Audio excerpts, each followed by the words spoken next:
नमस्कार दोस्तों, आप सभी का हमारे YouTube चैनल किंग्समैन होम्यो में बहुत बहुत स्वागत है। दोस्तों, क्या आप सालों पुराने बवासीर से परेशान हैं? क्या आप प्रातःकालीन मल त्यागने में आपको डर लगता है और ब्लड इतना निकलता है कि बंद होने का नाम ही नहीं लेता? क्या आप कमज़ोर और एनीमिक हो गए हैं? क्या आप पूरे दिन दर्द से परेशान रहते हैं, किसी काम में आपका मन नहीं लगता? यानी कि दोस्तों, क्या आप खूनी बवासीर से पीड़ित हैं? तो कितना भी पुराना बवासीर हो, कितना भी पुराना हो, चाहे उसमें कितनी भी गांठें हों, क्या आप ऑपरेशन करा करके थक गए हैं? विभिन्न प्रकार के डॉक्टर और जड़ी बूटियों को खाते खाते आप परेशान हो गए हैं? तो दोस्तों, होम्यो अपनाइए और अपने जीवन को खुशहाल बनाइए। तो आज अपनी इस वीडियो में हम आपके लिए लेकर आए हैं homeopathic medicine for bleeding piles, यानी खूनी बवासीर का कारगर इलाज जड़ से करे समाप्त। तो दोस्तों, सबसे पहले आप इसके बारे में जान लें कि बवासीर होती क्यों है, इसका कारण क्या है, फिर इसके लक्षण क्या है और उसका निवारण क्या है, हम आपको इस वीडियो में बताएंगे। दोस्तों, आपको बता दें कि हमारे मलाशय और गुदा के क्षेत्र में एक प्रकार की रक्त वाहिकाएं मौजूद होती है जिन्हें हेमराइड्स कहा जाता है। इन्हीं रक्त वाहिकाओं में सूजन होने को बवासीर कहते हैं। ये समस्या मलाशय की अंदरूनी तरफ या गुदा की बाहरी तरफ हो सकती है। बवासीर के कुछ मुख्य कारण हैं, जैसे कि लगातार कब्ज रहना, गर्भावस्था, गंभीर क्रोनिक खांसी और आनुवांशिकता। अंदरूनी बवासीर का सबसे मुख्य लक्षण है खून बहना। हालांकि बवासीर वाले टिश्यू का गुदा के बाहर आने पर इसमें ब्लीडिंग के साथ अत्यधिक दर्द भी होता है। ये समस्या अधिकतर दबाव के कारण रक्त वाहिकाओं के खिंचाव से होती है, जैसे कब्ज की समस्या में। समस्या की गंभीरता और उपचार के आधार पर बवासीर को स्टेज 1 से स्टेज 4 तक क्रमिक किया गया है।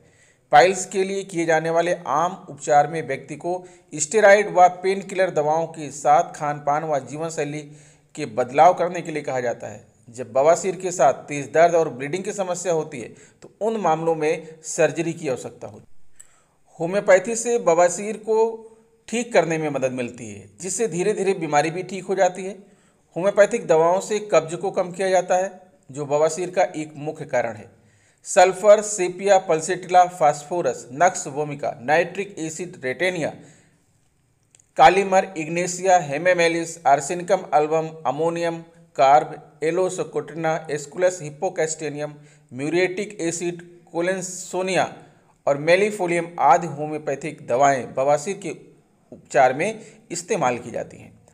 दोस्तों, होम्योपैथिक में हर व्यक्ति के जीवन से जुड़े पहलुओं और अन्य कई कारक के आधार पर अलग दवा चुनी जाती है। इसमें ऐसा माना जाता है कि अगर एक दवा से किसी स्वस्थ व्यक्ति में कोई लक्षण उत्पन्न हो रहे हैं तो बीमार व्यक्ति में वह लक्षण अनुभव होने पर उसी दवा के नियंत्रित खुराक का उपयोग किया जा सकता है।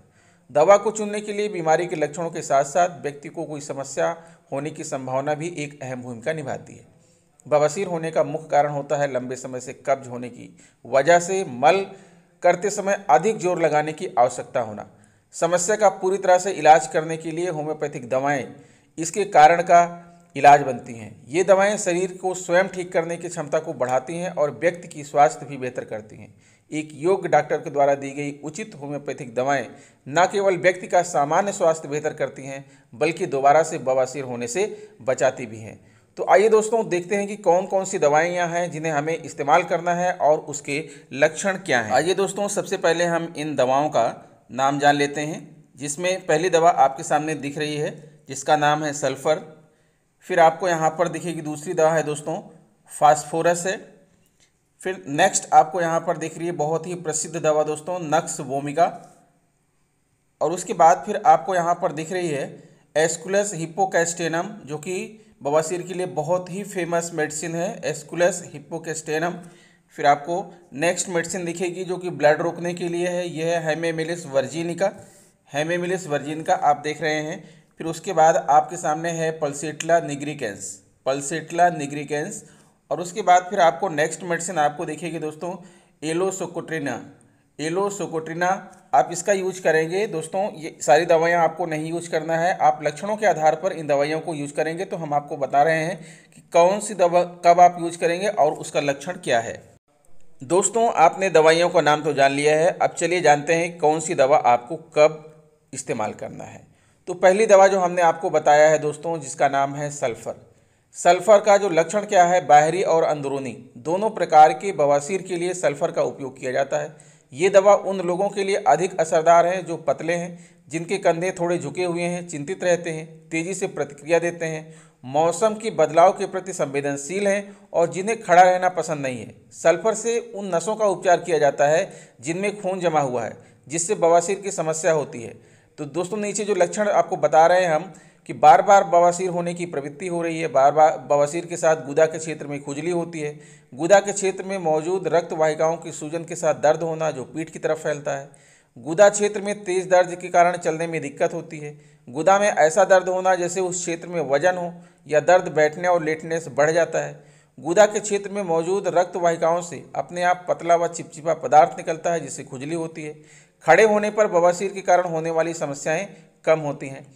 तो दोस्तों, बवासीर से पीड़ित लोगों का सल्फर से इलाज करने पर लक्षणों में काफ़ी सुधार देखा गया है। तो ऐसे लक्षण के लिए आप दवा इस्तेमाल करेंगे जो आपको मैंने बताया, सल्फर। फिर दूसरी मेडिसिन है फास्फोरस। ये दवा उन लोगों को सूट करती है जो पतले हैं और जिनका रंग गोरा है, वह पल के नाजुक हैं। ऐसे लोगों के कंधे झुके हुए होते हैं और वे घबराए हुए रहते हैं।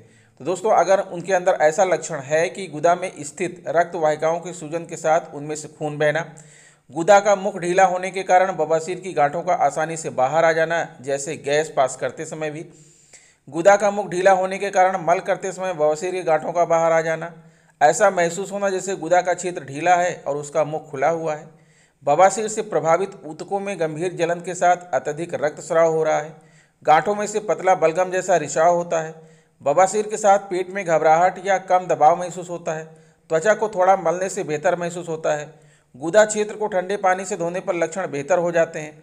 और एक 12 साल के बच्चे को बवासीर होने पर सल्फर दवा दी गई और उसके लक्षणों में सुधार देखा गया।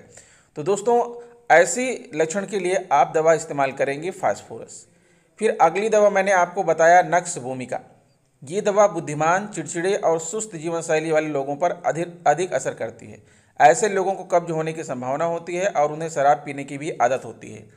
अगर आपको लगता है कि गर्भावस्था व डिलीवरी के बाद काम न करने के कारण कब्ज रहने की वजह से बवासीर हो रहा है, सामान्य या खूनी बवासीर के साथ गंभीर जलन होना जो ठंडे पानी में बैठने पर बेहतर हो जाती है, बवासीर से प्रभावित टिश्यू में खुजली होना जो रात के समय बढ़ जाती है, लगातार मल करने की इच्छा होना, मल के साथ चटक लाल रंग का खून या खून के साथ बलगम आना, ठंड के कारण समस्या बढ़ जाना, गुदा में दर्द होना जो छूने पर तेज और मसालादार खाने पर बदतर हो जाता है। तो ऐसी कंडीशन के लिए आपको दवा इस्तेमाल करना है नक्स भूमिका। फिर अगली दवा है एस्कुलस हिप्पोकैस्टेनम। यह बहुत ही प्रसिद्ध दवा है दोस्तों। ये दवा उन लोगों को ज़्यादा सूट करती है जिन्हें पेट की समस्याएं, बवासीर और लंबे समय तक रहने वाले कब्ज होने की प्रवृत्ति होती है। ऐसे लोग चिड़चिड़े, उदास व डिप्रेशन में रहते हैं और इन्हें गुस्सा आने पर शांत होने में समय लगता है।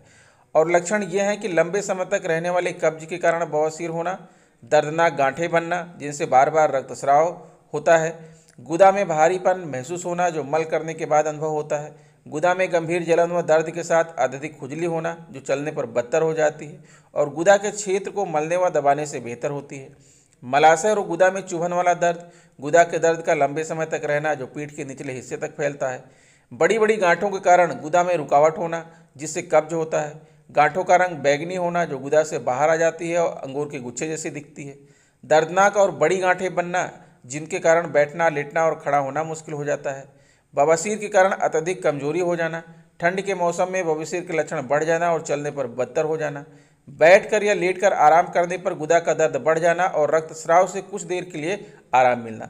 अगर ऐसी कंडीशन है तो आप दवा इस्तेमाल करेंगे जिसको मैंने बताया एस्कुलस हिप्पोकैस्टेनम। एस्कुलस हिप्पोकैस्टेनम का प्रयोग करेंगे। फिर नेक्स्ट मेडिसिन मैंने बताया आपको हेमामेलिस दवा बवासीर के लक्षणों के बढ़ने पर उपयोग की जाती है और लंबे समय तक चल रहे कब्ज की समस्या में अधिक रक्तस्राव होने पर इसे अक्सर इस्तेमाल किया जाता है।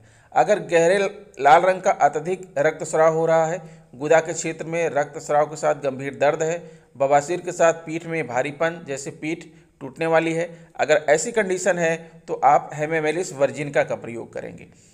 और अगली दवा जो मैंने आपको बताया पल्सेटिला निग्रिकेंस, ये दवा उन लोगों के लिए सबसे अच्छी है जो स्वभाव से सौम्य, संवेदनशील और डरपोक हैं। ये लोग आसानी से रोने लगते हैं, अपने फैसले नहीं ले पाते हैं और उनका दिमाग अस्थिर होने के साथ उन्हें अलग अलग शारीरिक लक्षण अनुभव होते हैं। अगर बिना रक्तस्राव वाला बवासीर हो रहा है, बवासीर का दर्द होना जो पीठ तक फैलता है, बवासीर के कारण गुदा में गंभीर खुजली और चुभन वाला दर्द होता है, गांठों का गुदा से बाहर निकलना और साथ में बलगम वाले खून का रिसाव होना, खासकर मलत्याग करते समय, अत्यधिक रक्तस्राव होना, रक्तस्राव के साथ बेहोशी होना, गुदा पर ठंडा पानी लगाने से समस्या बेहतर होना और गर्मी से बढ़ जाना। ऐसी कंडीशन के लिए आप दवा इस्तेमाल करेंगे पल्सिट्ला निग्रिकेंस का। ठीक है दोस्तों, फिर और अगली दवा मैंने आपको बताया इलोसोकोट्रिना। इलोसोकोट्रिना ये दवा उन लोगों के लिए सबसे अच्छी है जिनकी मांसपेशियां ढीली हैं और उन्हें कब्ज व पेट संबंधी समस्याएं होने की संभावना है। ये लोग कब्ज के कारण ज़्यादातर गुस्से में चिड़चिड़े रहते हैं। अगर खूनी बवासीर है, खासकर बुजुर्गों में, बहुत अधिक रक्तस्राव होने के साथ बवासीर की गांठों का अंगूर के गुच्छे की तरह गुदा से बाहर निकल आना, गुदा में अत्यधिक भारीपन महसूस होना, बवासीर से संबंधित दर्द और गर्माहट महसूस होना, गुदा के क्षेत्र में ठंडा पानी लगाने से बेहतर महसूस होना, जलन और खुजली होना जो रात के समय बदतर हो जाते हैं, तो ऐसी कंडीशन के लिए दोस्तों आप दवाइयों का इस्तेमाल करेंगे इलोसोकोट्रिना का। और आपको एक बात और बता दें दोस्तों कि यहाँ पर हमने किसी भी दवा की आपको पोटेंसी नहीं बताई है, पावर नहीं बताई है। उसका कारण यह है दोस्तों कि किसी भी दवा की पोटेंसी व्यक्ति को बिना देखे नहीं बताई जा सकती है। व्यक्ति का रूप, रंग, व्यवहार, लंबाई किस प्रकार की है, कैसा उसका आचरण है, मोटाई कितनी है, वजन कितना है, ये सारी चीज़ों को देखकर ही दवा दी जाती है। तो आप इसके लिए किसी होम्योपैथिक डॉक्टर या जहाँ से दवा खरीदिएगा वहाँ से आप दवा की पोटेंसी को अवश्य जान लीजिएगा, तभी आप इस दवा का इस्तेमाल कीजिएगा।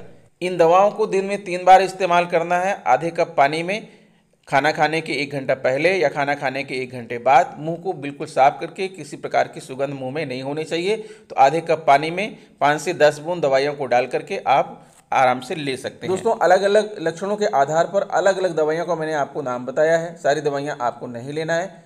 एक चीज़ और ध्यान दीजिए कि होम्योपैथिक दवाइयों का जब भी आप इस्तेमाल कर रहे हो तो आप क्या करें, पौष्टिक और संतुलित आहार लें, अपने आसपास साफ सफाई का ध्यान रखें, नियमित व्यायाम जरूर करें, हमेशा अपनी निजी साफ सफाई को लेकर सजग रहें। और क्या ना करें, औषधि गुणों से युक्त खाद्य और पेय पदार्थ ना लें। ऐसे कैफीन युक्त पेय पदार्थ ना लें जिसकी तेज खुशबू हो। तेज खुशबू वाले परफ्यूम का इस्तेमाल ना करें। गुस्से और दुख जैसी भावनाओं से बचें क्योंकि इनकी वजह से गंभीर लक्षण हो सकते हैं। कोई भी चीज़ जैसे कि नमक, चीनी और मसाले अधिक मात्रा में खाने से बचें। दोस्तों आपको बता दें कि चिकित्सा के क्षेत्र में उपलब्ध कई तरीकों में से होम्योपैथी एक बहुत ही सुरक्षित और आसान तरीका है जो कि संक्रमण एवं बीमारी से खुद लड़ने के लिए मरीज की प्रतिरक्षा प्रणाली को उत्तेजित करती है। होम्योपैथिक दवाओं को प्राकृतिक तत्वों से तैयार किया जाता है, इसलिए इनके कोई दुष्प्रभाव नहीं होते हैं और ये सभी उम्र के लोगों के लिए सुरक्षित मानी जाती है। फिर भी दोस्तों किसी भी दवा का इस्तेमाल करने के पहले आपको किसी योग चिकित्सक से कंसल्ट जरूर करना चाहिए और उनके द्वारा बताए गए जो है दवा की पोटेंसी की ही आप दवा लें और आप स्वस्थ रहें, मस्त रहें। आशा करता हूँ वीडियो आपको अच्छी लगी होगी। अगर वीडियो अच्छी लगी है तो प्लीज़ हमारे चैनल को सब्सक्राइब करके बेल आइकन को प्रेस कर दीजिएगा। मिलेंगे आपसे नेक्स्ट वीडियो में कुछ नई औषधियाँ लेकर, तब तक के लिए नमस्कार।